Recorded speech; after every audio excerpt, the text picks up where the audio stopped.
Mansour TheGreat right here. Okay, today is entry 2 of the 88 documentary. Go to my YouTube page, it's Mansour TheGreat on YouTube. Also check me out on my Instagram page, which is Mansour TheGreat 88. Okay, so today I'm going to share a personal story which will kind of help, I hope, somebody out there who is finding it difficult to follow their dreams. When I was younger, it was something that was not really something that I thought that was possible. I had a conversation with a guy called Kendrick, and he kind of planted this seed in my head when I was at Leopards. Anyway, since he planted that seed in my head in terms of playing basketball in America, I had a goal in mind, and that's something I wanted to always do. So you're going to see a clip right now, and someone's going to explain to you a little bit how, someone's going to explain. Watch the clip, okay, just watch the clip. Oh, keep the cards, please. Sean, anything to say? Besides that, I'm full up. I'm full up, blood. Hey, happy birthday. Big 30-year-old. It's good to know you since, in fact, really. Hey, listen. Yeah, so I guess the first thing I want to say is thank you for giving me the opportunity that you gave me to go to America with you. Because without you, I would never went to America. So. And no one believed Mansour when we were very young that he was ever going to go there, you know, and follow basketball. But he believed in himself, and that's why he succeeded. So I'm proud of you for that. And congratulations on your birthday. Okay, so I hope you got something from that. I didn't expect it. It's something that we never really discuss, and it's something that he kind of like always shares with people. One of the things was when he said that, I was like really shocked because it's not something that I even really considered or anything like that. You know, when you've got a friend who's been a friend for a long time, sometimes you may do stuff for each other that you don't even consider a big deal. And to be honest with you, I never really did, because watch the next clip.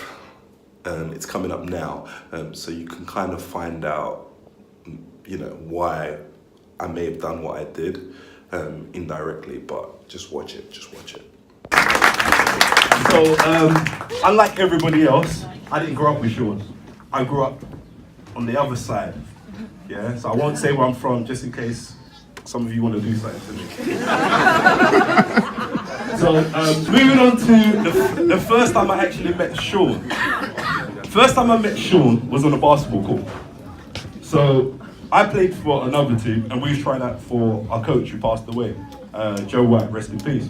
So, we stepped on the court, and I'm like a really confident person. Before I can do something, I actually believe I can do it. So, we're on the court. I don't know who this guy is. We're all trying out for the same team. And like, I'll go by Saw. There's a reason. So, Sean knows. So, I had the ball, okay? And I went baseline. For you that don't know, that means you go, like, imagine there's a rim right there. So, I went towards the rim. Basketball there. Thank you for interrupting. So, I went towards the rim, and like, Sean's like tall, but at that time, when we was younger, and you know, the stomach wasn't really like how it is now, I jumped, and then Sean jumped. I kept getting higher, Sean kept getting higher. But then Sean stopped, and so I took the ball, and I dunked it hard on his face. Like, look, I'm feeling really hard. Really hard! And then when I landed, he went like a little bit red. So because I didn't know him, I just looked at him like, you know, innit? So I didn't know by dunking hard on Sean would mean that you'd have a friend that would pick you up and be extremely nice to you. So thank you for not being able to jump. Okay, so one of the things that a lot of people don't know, that when Sean, we started playing from the beginning, never asked me for no money for any petrol whatsoever, like really, really cool. So he's told this story at my birthday before, and I think all of you should really know it.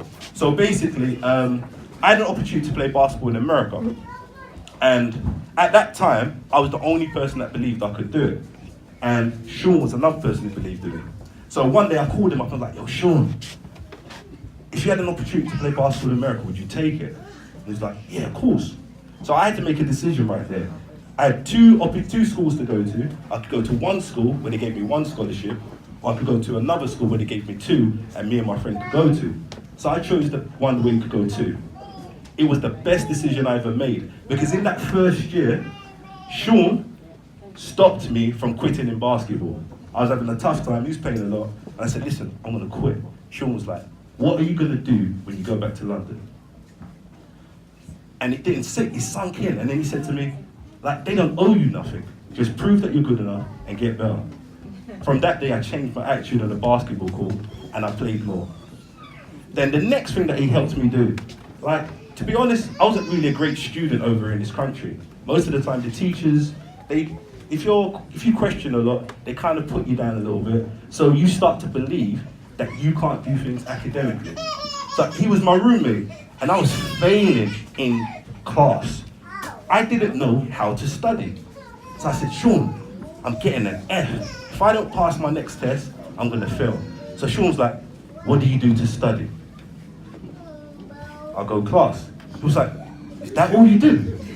I was like, "What do you do?" He was like, "Listen, get a note card. I swear to you, this is what he said to me. He said, get a note card. On one side, write the definition. On the other side, write what it means. And just keep reading it, reading it, and reading it, and reading it, and reading it." That little bit of information that Sean gave me, I went from being an F student to an A- student throughout college in America. So to be honest, It's important to surround yourself with people who believe in you. There's times when you may not even believe in yourself, and they will actually support you more than you actually know. I could have easily just thought about myself. There's been many times where he could have easily just thought about himself. But what you put out in the world, you get back, and I hope you get something from the personal clip that I shared with you. To be honest with you, it's something he didn't really want me to share with anybody else, but I think it's important for people to know the type of person that he actually is, and how your environment, even though you may not be able to control it, you can always control the people that you're around. I hope you enjoyed the clip today. Have a blessed weekend and stay tuned.